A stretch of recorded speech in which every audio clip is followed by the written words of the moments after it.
Bonsoir à tous. Merci d'être avec nous comme tous les mardis soirs. Ce soir sera, je pense, une belle émission avec un invité surprise qui va passer sur la parole au peuple pour la première fois.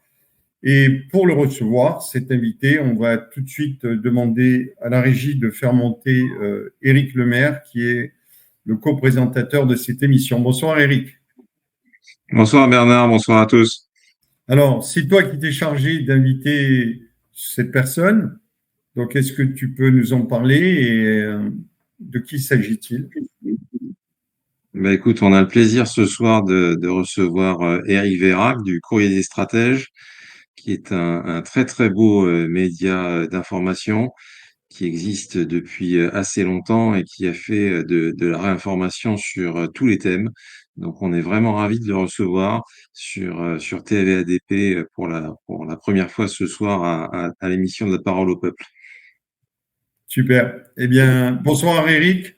Bonsoir Bernard, bonsoir Éric. Alors, je te laisse la parole.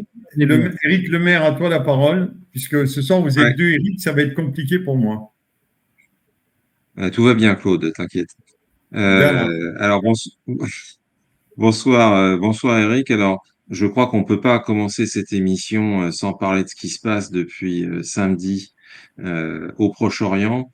Alors, j'avoue que moi, ça fait des mois que j'entends qu'il va se passer quelque chose au Proche-Orient et je m'étais habitué à ce que ça allait être pour bientôt, de la même façon qu'on ne cesse de parler entre nous des problèmes d'effondrement, etc. Et puis, on s'est habitué au fait que ça va arriver, mais que ça n'arrivera pas, quoi. Et donc là, on nous dit depuis longtemps que ça va arriver et c'est arrivé. À ton avis, qu'est-ce qu'il faut penser de tout ce qui se dit sur ton fil Telegram et ta chaîne? Tu as publié énormément d'avis. Je veux bien que tu nous en fasses un résumé et ton avis sur la suite. Alors, je crois qu'il y a deux grands sujets aujourd'hui. Il y a le sujet des événements eux-mêmes. Et moi, je pense qu'il est beaucoup trop tôt pour les interpréter. Remettons-nous en février 2020, fin février 2020, quelques jours avant le confinement sur le Covid. Est-ce que nous pouvions à ce moment-là interpréter ce qui se préparait ou ce qui commençait? Je pense que c'était beaucoup trop tôt. Et encore aujourd'hui, nous sommes en permanence en train de réinterpréter au vu des informations qui tombent chaque jour le sens qu'a pu avoir l'histoire à ce moment-là. Donc le sens de ce qui se passe en ce moment en Israël, en Palestine, je pense qu'il est encore très impénétrable et nous sommes très loin de tout savoir et nous sommes très loin de connaître tous les développements, toutes les visées intentionnelles, comme on dit, de chacun des acteurs. Donc on va voir ce que ça donne et c'est rétrospectivement qu'on pourra, à mon avis, commencer à dire des choses intelligentes. Maintenant, puisque tu me tends la perche sur ce que disent les gens, sur les fils Telegram, sur les commentaires, sur le site du Courrier des Stratèges, nous avons un fil Telegram dédié, un petit fil, on est 28 000, mais c'est un fil assez actif. Nous faisons de l'information en continu, c'est le fil Restez Libre sur Telegram, si vous me permettez de faire un peu de pub, qui est gratuit. Et nous faisons une information en continu sur ce qui se passe en Israël. Ce qui me frappe, c'est le très fort décalage entre l'unanimisme qu'il y a très pro-israélien, sans nuance, de façon quasi fanatique, sur le cartel des médias subventionnés. Il n'est pas possible d'ouvrir une télé, d'ouvrir un journal sans, bien entendu, nous soutenons Israël contre la barbarie du Hamas. Et il y a aujourd'hui cet unanimisme dans le cartel des médias subventionnés.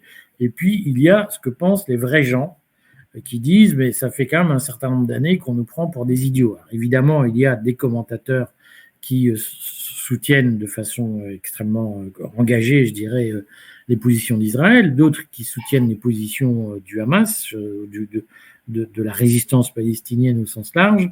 Mais je crois qu'il y a une espèce de ventre mou de Français que je crois représentatifs, qui se disent c'est plus compliqué que ce que Ruth Elkrief nous dit sur BFM, ou je crois qu'elle est passée sur LCI, où elle a fait une émission sur les craintes des Juifs de France.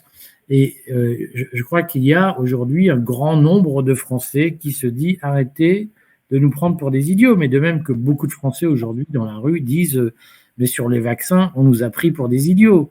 Sur l'Ukraine, on nous a pris pour des idiots. Et aujourd'hui, on nous prend pour des idiots à nous expliquer que le Hamas, c'est la barbarie sans nuance et qu'Israël, c'est la démocratie sans nuance.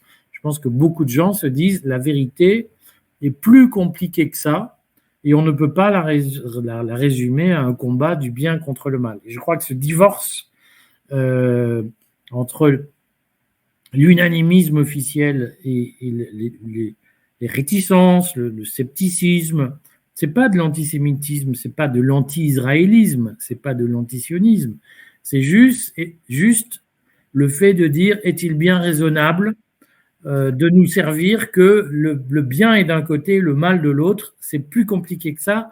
C'est pas la guerre des étoiles qui se joue aujourd'hui. Et si vous aimez la guerre des étoiles, je sais qu'Éric, tu regardes la guerre des étoiles, tu sais que la guerre des étoiles est pleine de nuances. Et aujourd'hui, l'information qui nous est servie par les médias officiels est beaucoup moins nuancée que la guerre des étoiles ou qu'une série Netflix. Et ça, c'est quand même inquiétant. Moi, j'ai une question là-dessus, justement. Samedi matin, j'étais très occupé, je faisais autre chose. Et quand j'ai lu que des gens du Hamas en jet ski et en ULM avaient franchi la frontière et attaqué une rave party, j'ai presque cru à une blague, en fait. Et quand j'ai vu que sur le fil de Rester libre, tu qualifiais ça de deuxième guerre du Yom Kippour, j'ai eu l'impression qu'il y avait une balance. Et c'est vrai que en 73, l'armée israélienne a été surprise et au bout de 2-3 jours, elle s'est reprise. Là, ça fait déjà 3 jours et on a l'impression qu'ils savent pas trop comment s'y prendre. Comment ça se fait que cette guerre asymétrique semble leur poser plus de problèmes que ce qui s'est passé que quand ils ont pris 3000 chars et 1000 avions dans la figure? Là, ils sont face à des jet skis et des roquettes improvisées. On a l'impression qu'ils savent pas trop quoi faire. Mais tu remarqueras que Emmanuel Macron lui-même utilise le jet ski. Voilà qui est clair. Je lisais la presse américaine ce soir. Ce qui ressort quand même de la presse américaine, parce que la presse française, on peut le dire, est en état de mort cérébrale, comme l'OTAN. Ce que dit la presse américaine, qui n'est pas exempte de critiques, c'est qu'au fond, il y a une impréparation, il y a une surtechnologisation de l'armée israélienne aujourd'hui. Et que, au fond, l'intelligence du Hamas a été de préparer une opération sous les radars au sens propre, c'est-à-dire à l'ancienne, avec des moyens rudimentaires qui échappent aux surveillances habituelles et qui, au fond, prennent de court la surtechnologisation de notre société. C'est cette particularité qu'on connaît dans les services de renseignement aujourd'hui, c'est que nos services de renseignement sont équipés pour savoir tout ce qu'on dit à 10 mètres de notre téléphone, ou à 10 mètres de notre ordinateur, ou à 10 mètres de notre téléviseur, ou de poste Alexa, pour ceux qui en ont. Mais ce qu'on écrit sur un papier, ce qu'on s'envoie par une lettre, dans une lettre par la poste, les services ne sont plus équipés pour le savoir. Et ce qu'on se dit à une terrasse de café, loin des téléphones, au fond, les services ont abandonné d'une certaine façon le renseignement humain classique. Et donc, ça ouvre de vraies portes pour le retour, parce que j'ai lu ça dans la presse, c'était dans la presse israélienne, pour le retour à l'âge de pierre, c'est-à-dire que ceux qui font le choix de ne plus utiliser aucune des technologies contemporaines sont plutôt en position de force parce que les services d'espionnage, les services du renseignement ne sont plus en position de faire ce travail. C'est ce qui se dit très largement, c'est que par exemple à Gaza, l'armée israélienne a massivement parié sur la surveillance technologique, sur des drones, sur les satellites, sur les écoutes téléphoniques, mais le renseignement humain à l'ancienne, il est peu à peu abandonné. Et ça, c'est un point de faiblesse incontestable, et il est très probable que le Hamas ait utilement parié sur le retour à l'âge de pierre pour enfoncer un coin dans les défenses israéliennes. Maintenant, il y a des choses qui ne sont pas claires. On commence à parler d'une cyberattaque qui a permis de neutraliser les systèmes d'alerte sur les tirs de roquettes et donc sur la mise en alerte des populations en cas de tir de roquettes. Des rumeurs ont commencé à circuler sur le fait que les services, les systèmes israéliens ont été neutralisés pendant plusieurs heures par des attaques cybernétiques. Pour l'instant, on n'en sait pas plus. Ce sont des rumeurs, ça méritera d'être vérifié. Mais je pense que ce sera le travail de l'histoire. Petit à petit, on verra si oui ou non il y a eu des failles. Ce que je constate, même si je connais la théorie complotiste qui est tout ça, est une mise en scène, c'est voulu, c'est préparé, c'est organisé, c'est médité. J'ai travaillé dans la haute administration, vous le savez, donc moi, chaque fois que j'ai lu que les choses étaient préméditées, je voyais de mon côté que c'était juste le bordel et juste l'incompétence au pouvoir. J'ai tendance à penser qu'il y a aussi de l'incompétence en Israël. Ce que je vois, c'est que les Américains ont envoyé des équipes spécialisées dans les libérations d'otages. Je vois que massivement, les Israéliens sont demandeurs de renseignements et d'informations auprès des États-Unis. Et je vois quand même que les États-Unis sortent leur grosse voix pour dissuader les Hezbollah d'intervenir, pour dissuader l'Iran d'intervenir, pour dissuader la Syrie d'intervenir. Et pour calmer le jeu, je constate quand même que les grands bombardements israéliens sur Gaza se sont arrêtés.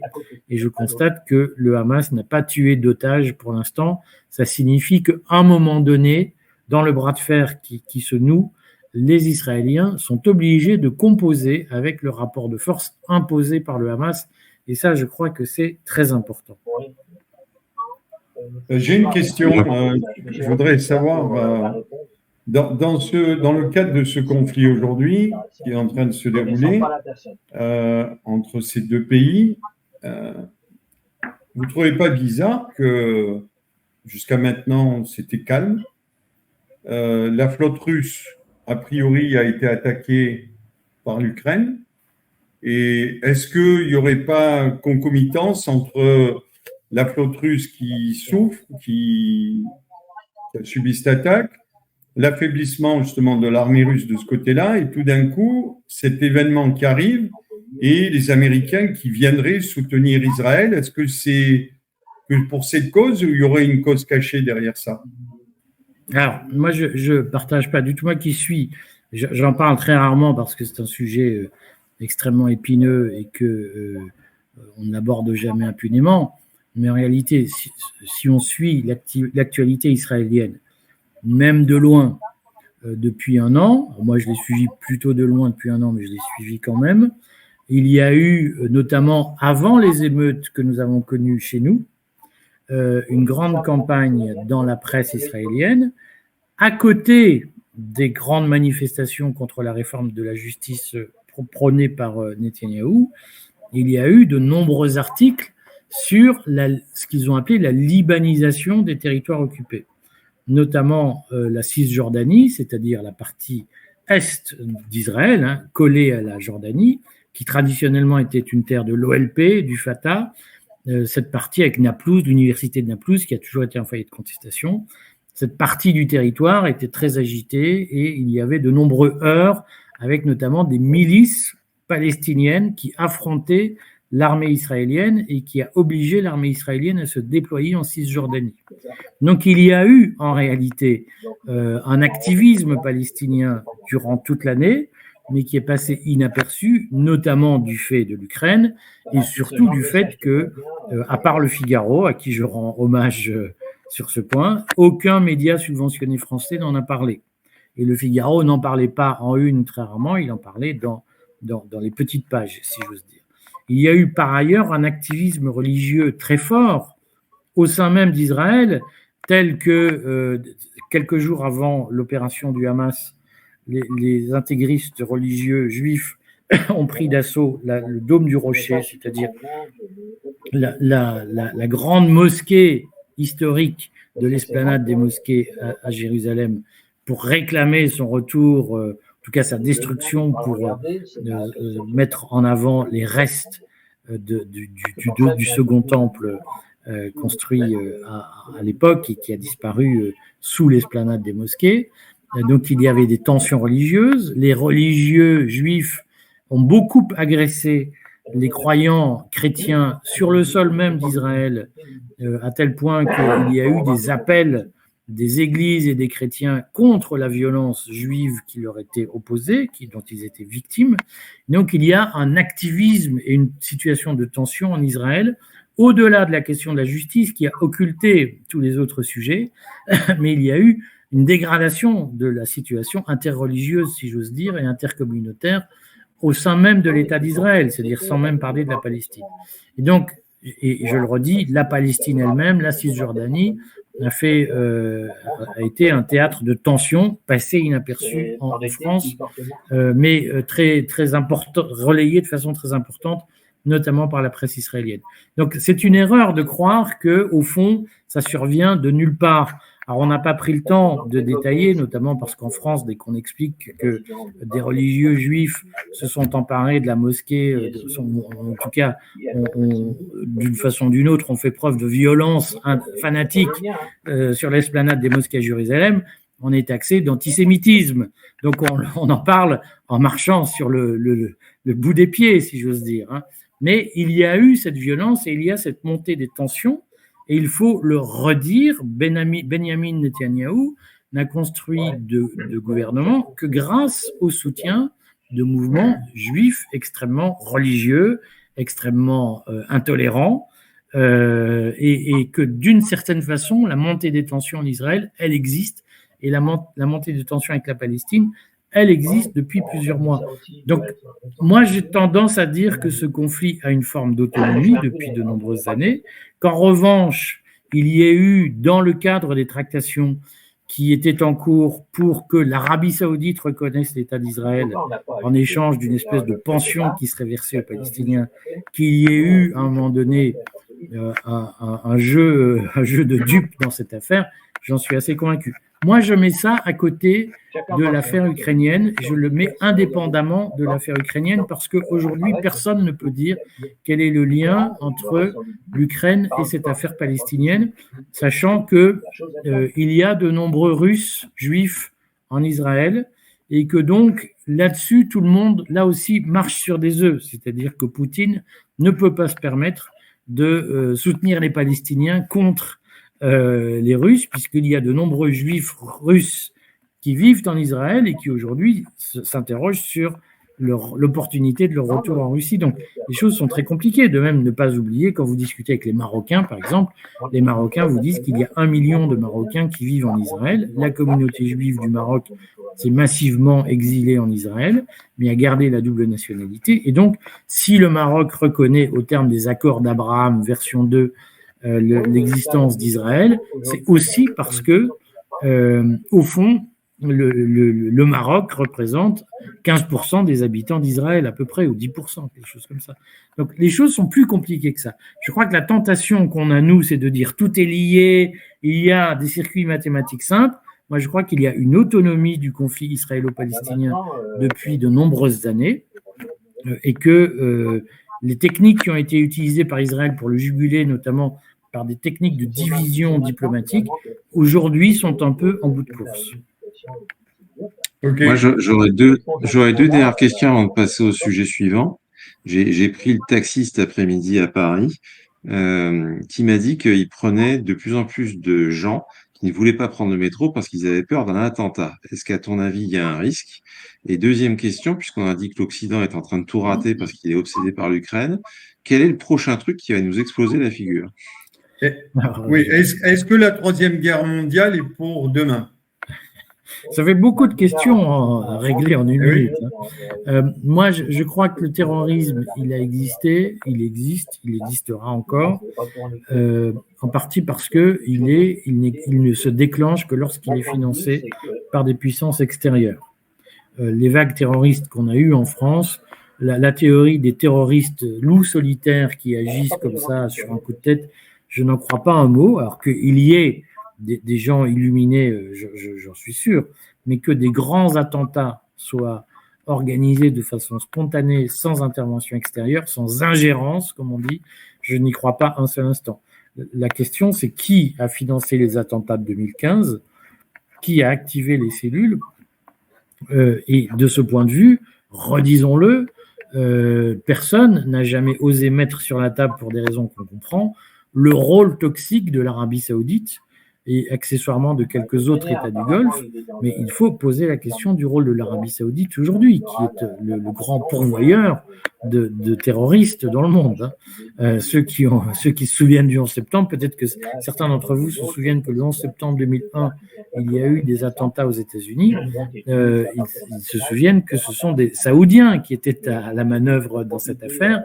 Donc, il faut se poser la question de la relation avec l'Arabie saoudite. J'ai fait une vidéo cet après-midi sur YouTube pour rappeler ce qu'est le Safari Club qui a été créé en 1975 à la demande des services secrets occidentaux pour utiliser les services saoudiens, pourvoyeurs de financement pour les mouvements terroristes islamistes, qui étaient l'exécuteur des bases œuvres des services occidentaux et qui l'ont été, qui le sont encore. C'est d'ailleurs le sujet qui se pose régulièrement sur les relations entre Israël et le Hamas. Je publie ce soir sur le sujet. Donc moi, je crois qu'il y aura une reprise des attentats, pas parce qu'il y a le Hamas. En réalité, le terrorisme palestinien n'a jamais été aussi aveugle que le terrorisme financé par l'Arabie saoudite. Le terrorisme du Fatah, le terrorisme de l'OLP, était un terrorisme ciblé et qui visait des responsables israéliens ou des Israéliens eux-mêmes. Et moi, je crois qu'il faut dédramatiser cette menace. Maintenant, la Troisième Guerre mondiale, moi, je pense que la Troisième Guerre mondiale, elle a commencé en février 2020 avec le Covid et avec les confinements. C'est-à-dire que ce jour-là, on est rentré dans un système où, d'une façon ou d'une autre, nous sommes sortis du fonctionnement normal des États pour rentrer dans une confrontation directe entre la caste mondialisée qui veut imposer son ordre et les peuples qui font ce qu'ils peuvent pour essayer d'y échapper. Ils se débrouillent pas si mal que ça, au passage. Et donc, je pense que la Troisième Guerre mondiale, nous y sommes, mais au sens où on dit couramment que la Deuxième Guerre mondiale a commencé tantôt en 1939, tantôt en 1940, mais enfin, l'invasion de la Mandchourie par le Japon datait des années 30. Et donc, il y avait eu des signes précurseurs. Maintenant, la question, c'est avec quelle vitesse nous allons rentrer dans la confrontation chaude dont on voit bien qu'elle est une tentation très forte, au moins pour le Deep State américain, qui, de mon point de vue, commet la grave erreur de sous-estimer le rapport de force. On se souvient quand même que si Hitler a envahi la Russie en juin 1941, c'est parce qu'il sous-estimait la capacité des Russes à se défendre. Et les Russes sous-estimaient, les Soviétiques sous-estimaient la capacité des Allemands à les agresser. Je crois qu'aujourd'hui, nous vivons une situation qui est assez proche. On rappelle, je sais que c'est un chiffre cher à Éric Lemaire, que je crois que les Russes, les Soviétiques ont dû tuer 4 ou 5 millions d'Allemands, et les Allemands ont dû tuer 25 ou 27 millions de Russes. Donc, certes, les Russes ont gagné, mais douloureusement. Je pense qu'aujourd'hui, nous vivons une situation où chacun sous-estime la force de l'adversaire. Et c'est un grand danger parce qu'à mon avis, aux États-Unis, il y a un discours qui rappelle celui qu'on a entendu dans la bouche de Benjamin Netanyahou hier, qui est, au fond, cette affaire est une opportunité pour rebattre les cartes et pour remettre les compteurs à zéro. Et au fond, la guerre est l'occasion de détruire l'ennemi. Je crois qu'il y a cette idée chez les néoconservateurs américains qui sont à la manœuvre, et je crois que nous devons nous en méfier. Donc je ne peux que dire aux gens que lorsque ils comprendront que les néoconservateurs américains sont de dangereux fanatiques extrémistes qui laisseront loin derrière Pol Pot, Staline et Hitler, lorsqu'ils le comprendront, il sera trop tard. C'est-à-dire que le missile hypersonique qui sera destiné à les détruire sera déjà en route. Donc, je ne peux que dire aux gens, faites comme ce que j'ai fait, ce qu'ont fait beaucoup de gens. Préparez des réserves alimentaires pour 15 jours. N'oubliez pas de prendre des allumettes, du PQ et de l'eau potable. Et mettez-vous dans la tête que les gens qui ont provoqué la destruction de l'Irak, qui ont voulu détruire la Syrie, qui ont poussé l'Ukraine à se nucléariser au nez et à la barbe des Russes en imaginant que les Russes ne bougeraient pas, et en ayant la théorie que l'armée russe était incapable d'agir, ces gens-là sont capables du pire. Et ils en sont d'autant plus capables qu'ils vous bombardent à longueur de journée de messages expliquant que eux, ils ont raison et que ceux qui disent le contraire sont complotistes. Méfiez-vous de ces gens-là. Je ne peux vous dire que ça. Je ne sais pas si ça répond à votre question, Bernard. Oui. Moi, on a pu consulter d'autres confrères, d'autres médias, et c'est vrai qu'il y a quand même un petit doute. On se pose des questions quand même, parce que pourquoi ça arrive maintenant? Pourquoi c'est pas arrivé avant la guerre en Ukraine? Bon, voilà, c'est des questions qu'on a en droit de se poser, mais surtout, vous n'avez pas répondu précisément à la question qui est de dire, avons-nous un risque d'aller dans cette troisième guerre mondiale? Moi, je vous dis que oui, mais je sais que vous avez des confrères qui ont des boules de cristal et qui ont une explication toute faite de l'histoire. Voilà. Moi, j'ai fait des études d'histoire, j'ai la modestie de dire que quand on ne sait pas, vaut mieux se la boucler. Voilà. Aujourd'hui, on ne sait pas pourquoi, mais attendez, je vais vous poser la question. S'il y a une révolution en France dans 2 ans, est-ce que vos confrères vont expliquer pourquoi elle n'a pas eu lieu avant l'affaire israélienne? Non, ils n'en savent rien. Ouais. Personne n'en sait rien. Vous voyez, moi aussi, je peux faire de la politique fiction en disant ah ben oui, les Français ne sont pas révoltés maintenant parce qu'il y a ceci, parce qu'il y a ça, parce qu'il y a un complot américain, un complot russe, un complot chinois, je ne sais pas quoi. Non, les Français ne se révoltent pas parce qu'ils n'ont pas envie de se révolter. Ah, et moi, je vous le redis, les Palestiniens, ils se sont révoltés toute l'année. Simplement, vos confrères ni vous ne vous en êtes pas aperçus. Voilà. Mais ils l'ont fait. Donc, quand vous me dites pourquoi ça intervient maintenant, ben non, ça intervient pas maintenant. Je peux que vous le redire. Ça fait 1 an que ça intervient, mais ça ne vous a pas intéressé. Voilà, parce que comme TF1 n'en parlait pas, vous ne l'avez pas relayé. Mais je peux vous dire que si vous lisiez la presse israélienne comme je le fais tous les jours, il y a eu, moi, ce qui m'a frappé, c'est que quelques jours avant nos émeutes à nous, il y a eu des émeutes très larges, notamment à Naplouse. Vous n'en avez pas parlé, ça ne vous a pas intéressé, mais elles ont eu lieu. Donc quand vous me dites pourquoi maintenant et pas avant, ben moi je dis mais avant ça s'est passé, mais ça ne vous intéressait pas. Non, je ne pense pas que c'est un problème d'intérêt. Je pense qu'il y a un problème que vous vouliez ou que vous ne vouliez pas, il y a quand même l'intérêt passe après. Parce que là, en fait, il y a des populations en Europe qui se posent des questions. Et le débat est autrement. Le débat, c'est effectivement, est-ce que ce problème qui est en train de se développer ne va pas envenimer ce qui se passe aujourd'hui et nous créer demain des risques de cette fameuse troisième guerre mondiale dont tout le monde parle. Non, mais voilà, donc je vous pose la question comme arrêtez de nous expliquer que la guerre mondiale, c'est quand ça touche les Européens.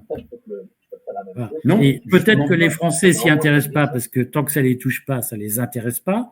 Et je vous le redis, ce conflit israélo-palestinien, il existe de façon ininterrompue depuis 1948. Et la révolte palestinienne, elle existe, elle est évoquée par la presse israélienne depuis plusieurs mois. Donc je sais que, excusez-moi, je vais le dire, mais beaucoup de Français, en effet, sont nombrilistes et sont restés dans le vieux comportement colonialiste ou européocentriste, qui est tant que ça ne les touche pas, ce n'est pas mondial. Dès que ça les touche, ça devient mondial. Voilà. Je dis aux Français, j'en profite, arrêtez de croire que vous êtes le centre du monde. Voilà. Et arrêtez de penser que parce que vous ne savez pas, ça ne s'est pas produit. Voilà. Donc moi, je peux que vous le redire. Si les Français s'intéressaient à ce qui se passe dans le monde, ils sauraient que l'opération du Hamas, elle ne vient pas au milieu d'un océan de calme. Elle intervient au terme d'un processus de montée progressive de la violence qui est régulièrement relayé par la presse internationale. Mais comme les Français s'intéressent essentiellement à leur nombril, ils n'ont pas suivi cette affaire. Mais il est factuellement faux de dire que ça intervient maintenant et pas avant. Moi, j'ai une question à poser aux Français et à vos collègues. Pourquoi vous ne vous révoltez pas? Pourquoi vous attendez pour vous révolter? Est-ce qu'il y a une explication? Parce que là, on est en train de dire pourquoi les Palestiniens se révoltent maintenant et pas avant, mais les Français, pourquoi ils ne se révoltent pas? Est-ce que c'est un complot américain ou un complot je ne sais quoi qui fait qu'ils ne se révoltent pas? Non, c'est juste qu'ils n'ont pas les couilles de se révolter, c'est tout. Ça ne va pas au-delà et il n'y a pas de complot derrière. Donc il faut arrêter d'expliquer que les Palestiniens, ils n'ont pas exposé leurs enfants, leurs bébés. Moi, j'ai vu des images de bébés tués par les bombardements israéliens, comme il y a eu des bébés israéliens tués par des Palestiniens. Ces images-là sont horribles, et expliquer, mais pourquoi ils n'ont pas fait avant? Ben vous, pourquoi vous ne faites pas tuer vos gamins dans des révolutions ou des révoltes? Posez-vous la question. Oui, il faudra. Alors, on parlera du Kosovo une autre fois. Comme tu sais, sur TVADP, on défend une initiative qui s'appelle Reconstruisons la France, dont l'objet est de créer des assemblées dans des villes et de prendre des municipalités. Alors toi, tu as lancé une initiative pour les européennes qui consiste à faire une liste citoyenne pour les européennes que tu as lancée il y a quelques semaines. Et je voulais que tu nous en parles parce que moi, ça m'a surpris. Moi, on m'a toujours dit que c'était très difficile de se présenter aux européennes et d'y faire un score.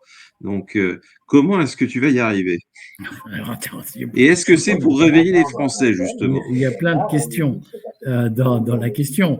Moi, ce que je crois, c'est que effectivement, moi, je ne partage pas avec une partie de la résistance une certaine ligne qui est celle que j'appelle la ligne de l'avachissement, c'est-à-dire être en permanence contre, et ils sont méchants, et c'est des salauds, mais on peut rien faire, on est impuissant. Moi, c'est pas du tout ma façon de fonctionner. Moi, je viens d'un petit milieu. Si j'avais fait ça toute ma vie, aujourd'hui, je serais dans une usine en train de serrer des boulons. Donc, ce que j'ai retenu de la vie et de mon expérience de lumpen prolétaire, comme on disait à l'époque de Marx, c'est que aide-toi et le ciel t'aidera. Donc, moi, je crois qu'aujourd'hui, il faut arrêter d'inonder les Français dans un discours de l'impuissance et du ressentiment de c'est tous des méchants, il y a des complots et ils nous en veulent et on est des petites gens, on ne peut rien faire. Il faut leur dire, vous êtes un grand peuple, simplement, enlevez-vous les doigts du cul et mettez-les-vous dans la prise, vous allez voir, ça va aller mieux. Alors, c'est désagréable, il va falloir faire plus de 35 heures par semaine, mais en revanche, vous allez changer votre destin sans être dépendant de personne. Et je crois que ce discours impopulaire, désagréable, difficile à tenir, c'est tellement plus facile de dire que Macron c'est un salaud, que les riches c'est des salauds, et je l'entends régulièrement chez des gens qui, de mon point de vue, sont des exploiteurs de misère, dire ah ouais mais on sait bien il y a une élite qui dirige tout et qui est indigne. Ce discours pour moi c'est une façon de tuer le peuple. Je pense que le peuple, être du peuple, c'est se libérer, c'est-à-dire ne compter sur personne pour s'en sortir. Et donc, nous, l'initiative qu'on prend, et moi, je ne suis absolument pas sûr que je serai candidat, l'initiative, c'est de dire, on va vous donner des moyens et des idées pour que vous vous preniez en main. Le thème général de la liste, c'est « Prenons-nous en main », pour que vous puissiez monter un programme sans qu'il y ait 10 experts sortis de l'ENA pour le faire à votre place et pour vous emmener dans le mur, monter une liste de gens compétents sans qu'il y ait des têtes de liste, des têtes de gondole qui viennent vous expliquer que eux savent et pas vous. Organisez-vous sans qu'il y ait un état-major parisien qui vous dise faites ci, faites ça. Parce que là aussi, si vous voulez, je ne vous cache pas mon agacement, c'est d'entendre beaucoup de Français dire et les Parisiens, ils font ci, et les Parisiens. Oui, mais vous faites quoi pour vous passer des Parisiens? Donc moi, je dis, prenez-vous en main et nous mettons en place des groupes de travail. Le programme est en cours. Il y aura une organisation avec des candidats compétents.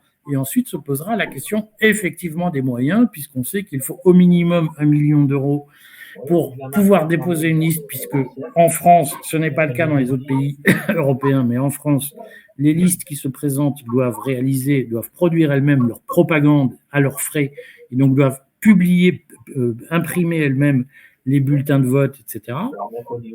Donc ça coûte beaucoup d'argent, et si on veut en plus faire campagne, il faut rajouter quand même quelques centaines de milliers d'euros.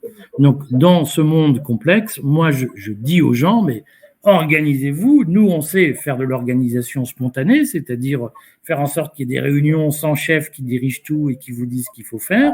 On sait faire travailler les gens ensemble. C'est ce qu'on propose. Et l'idée est de faire émerger un projet qui ne soit pas un projet vertical au sens macroniste du terme, avec des gens qui décident du programme et puis qui disent « votez pour nous ». Moi, je pense qu'il faut que les gens apprennent à élaborer leur programme eux-mêmes. Les européennes, je trouve que c'est un bon terrain d'expérimentation. Dans tous les cas, ça servira pour les municipales pour les législatives, parce que je pense que l'enjeu, c'est qu'on arrête de geindre sur notre sort. Là, ils sont méchants tous. Ah, et Macron, c'est un salaud. Ah oui, c'est un salaud. Et on fait quoi? Ben, on dit juste que c'est un salaud. Je trouve ça insupportable. Et je sais qu'il y a une infiltration cognitive de la Macronie dans l'opposition pour nourrir un certain nombre d'influenceurs qui nous maintiennent dans cet esprit de défaite et d'impuissance. Moi, je dis qu'il faut le briser. Et il faut que nous nous organisions entre nous. Et moi, à titre personnel, je vais vous dire, la politique, ça me fait suer, donc je ne suis absolument pas sûr d'être candidat. En revanche, je trouve bien qu'il y ait des candidatures nouvelles qui émergent, des personnalités nouvelles qui émergent, et qu'il y ait une volonté nouvelle qui s'exprime dans le pays pour réellement changer les choses sans attendre, parce que je vois bien la mécanique infernale de ce pays, c'est pour que je me mette à travailler, il faut qu'un tel ait fait ceci, qu'un tel ait gagné cela, etc. Donc, on attend en permanence que chacun qui ait une élection, un bidule, et en attendant, on ne fait rien. Moi, je dis, faites maintenant, organisez-vous. Vous savez que j'ai écrit un livre sur la sécession. Faites sécession du système, organisez un système bis et prenez le pouvoir par l'action, pas par la plainte. Je pense que de ce côté-là, avec Reconstruisons la France, avec les collectifs qui ont décidé d'y aller, on est dans cette optique, bien sûr, de combattre et de ne pas se plaindre, mais d'y aller. Alors, bien sûr, il y en a qui seront contre, comme d'habitude. On aura plein de personnes qui nous reprocheront d'aller sur ce chemin-là, mais c'est une voie qu'il faut certainement pas oublier, parce que toutes les voies sont acceptables, mais celle-là aussi doit l'être, parce que sinon, eh bien, comme vous le disiez tout à l'heure, ils nous regarderont toujours faire la même chose et eux garderont le pouvoir. Donc, on est bien d'accord. Nous, par contre, on a décidé d'aller investir les mairies. Donc, on se retrouvera peut-être un jour au niveau des municipales en 2026. Alors, moi, j'ai justement une dernière question pour clôturer notre échange. On ne cite jamais, moi, je sais même pas qui c'est le Premier ministre, hein, donc faut pas me demander, je sais pas. Je suis trop borné pour ça. Quel va être le match suivant? Parce que là, je vois devant mes bureaux, il y a deux pistes cyclables, il y a des rétrécissements de voies. Là, j'ai pas le droit de mettre une deuxième fibre chez moi parce qu'il faut qu'une seule fibre par point de distribution. Et je sens qu'il y a un moment où on va me dire que je respire un peu trop fort. Donc, on a eu le Covid dont on ne parle plus parce que c'est passé. Là, on a un certain nombre de guerres où on essaie de nous interdire un certain nombre de choses. Quel est le prochain enjeu? Est-ce que tu vas intégrer ça au programme pour les européennes? Et comment est-ce qu'on peut, cette fois-ci, être en avance de phase? Parce que là, on le voit venir quand même. Alors, le prochain enjeu, il est écrit dans le fameux Great Reset de Klaus Schwab, qui dit, après le Covid, il faut faire la transition énergétique. Et la transition énergétique, on sait tous que c'est un nom générique pour expliquer que, sauf si vous avez un motif officiel, vous prenez plus votre voiture, ou alors éventuellement pour aller travailler, et qu'on s'arrangera pour plafonner vos achats d'essence, de diesel, on s'arrangera pour plafonner vos achats d'énergie fossile, et on le fera par la contrainte, c'est-à-dire que vous aurez droit à un quota annuel dans le meilleur des cas, et si vous arrivez au bout, vous n'avez plus, et vous vous démerdez. Et qu'on sait, c'est ce que Jean Covici disait avec une vraie hypocrisie qui le caractérise bien, je crois. Il disait, mais en fait, les accords de Paris, on peut les mettre en œuvre soit par la sobriété, soit par la pauvreté. En réalité, les deux mots veulent dire la même chose, c'est-à-dire que la sobriété, bien entendu, ça ne touchera pas les jet skis de Macron devant le fort de Brégançon, ni les déplacements présidentiels, ni les déplacements des députés dont les coûts ont explosé cette année. Je rappelle quand même que les moyens de l'Assemblée nationale augmentent de 20% depuis que Yael Braun-Pivet est présidente, et ces 20% servent essentiellement à financer des voyages. Donc évidemment que ces gens-là ne vont pas se priver de faire des voyages, ce sera vous et moi qui devrons partir en vacances en vélo. Et le prochain combat, il est là, c'est est-ce que la transition énergétique est vraiment le fruit est-ce qu'on le fait vraiment pour sauver la planète? Et notre combat, il est là. Maintenant, est-ce que les Français, effectivement, je crois que ça suppose un effort, c'est que les influenceurs dans la résistance arrêtent de chercher l'audience facile en disant aux Français ce qu'ils ont envie d'entendre. Et je crois qu'ils se secouent les puces pour arrêter d'expliquer que tout ça, c'est un complot. Et je crois qu'il faut qu'ils se décident à être impopulaires en disant aux Français, bougez-vous, faites des efforts. Et c'est pas vrai qu'un pays à 35 heures est un pays exténué. À un moment donné, moi, j'ai été frappé pendant la crise du Covid de voir plein de gens qui me disaient, des gens qui étaient au chômage, des gens qui vraiment avaient du temps libre, me disaient, mais j'ai pas le temps de m'occuper, j'ai pas le temps de militer contre le Covid, monsieur, contre le pass sanitaire, j'ai pas le temps, je suis occupé par autre chose. Et il faut à un moment donné dire aux gens, vous pouvez réfléchir comme ça. Vous pouvez expliquer que vous n'avez pas le temps de vous mobiliser. Vous pouvez expliquer que vous êtes épuisé par le travail. Mais ne vous plaignez pas quand ils vont vous manger tout cru, parce que vous l'aurez cherché. Voilà, on n'a pas combattu le nazisme à 35 heures par semaine avec 5 ou 6 semaines de congés payés par an. On n'a pas non plus combattu pour les libertés, on n'a pas fait la Révolution française à 35 heures par semaine. Et à un moment donné, il faut que les influenceurs de l'opposition, de la résistance, aient le courage de dire ce que je dis. C'est-à-dire que si vous voulez arrêter ce grand rouleau compresseur qui arrive, eh bien, il va falloir s'y mettre, voilà, et expliquer qu'on a piscine quand il faut se mobiliser. À ce moment-là, si on le dit, on accepte son sort et on arrête de se plaindre. Mais si on veut échapper à son destin, il faut, à un moment donné, accepter l'impopularité de dire aux gens « faites des efforts ». Sinon, nous serons battus. Moi, je pense que le problème, c'est pas qu'on a un coup de retard, c'est qu'on a un courage de retard. Voilà. Et une envie de se mobiliser de retard. Je reviens à ce que je vous disais tout à l'heure de façon pas si provocatrice que ça, sur mais pourquoi les Palestiniens se révoltent seulement maintenant? Mais pourquoi les Français ne sont toujours pas révoltés? Parce que c'est facile de dire aux Palestiniens pourquoi vous exposez pas à ne plus avoir d'eau, d'électricité, plus avoir de soins pour vos bébés. Mais vous, les Français, vous faites quoi? À part donner des notes aux autres. Voilà. Et je vous le dis, pendant les 3 ans de Covid, je pense que je me suis bien investi. J'ai été régulièrement scotché par les gens qui disaient « je suis pris, j'ai pas le temps ». Mais t'as pas le temps, pourquoi? Et je le redis aux Français, arrêtez de vous demander pourquoi les Palestiniens ne se sont pas révoltés avant. Demandez-vous pourquoi vous ne vous êtes toujours pas révoltés. C'était ma petite minute coup de gueule. Alors moi, j'ai une anecdote marrante. Jean-Marc me pardonnera de la raconter, parce qu'on demande à Jean-Co dans une conférence que je vais organiser, si lui, il mange de la viande. Il dit, ah non, moi, je mange jamais de viande, mais j'ai un problème. C'est que ma femme fait du bœuf bourguignon 3 fois par semaine. Et je pense que c'est pour ça qu'il se révolte pas. C'est parce que le bœuf bourguignon, il l'a encore, en fait. Ouais, voilà. Et posons-nous la question. Voilà. Je pense qu'il faudra qu'on ait un discours de vérité tôt ou tard, impopulaire, voilà, difficile à entendre. Et je sais que beaucoup de gens vont grogner en disant « vous parlez comme Macron ». Alors dès qu'on dit aux gens ce qu'ils n'ont pas envie d'entendre, c'est « vous parlez comme Macron ». Non, on vous parle comme des gens qui veulent résister. Et résister, c'est un effort. Merci en tout cas d'avoir précisé tout ça. On se reverra, je l'espère. Merci en tout cas pour cette première présence sur La Parole au Peuple.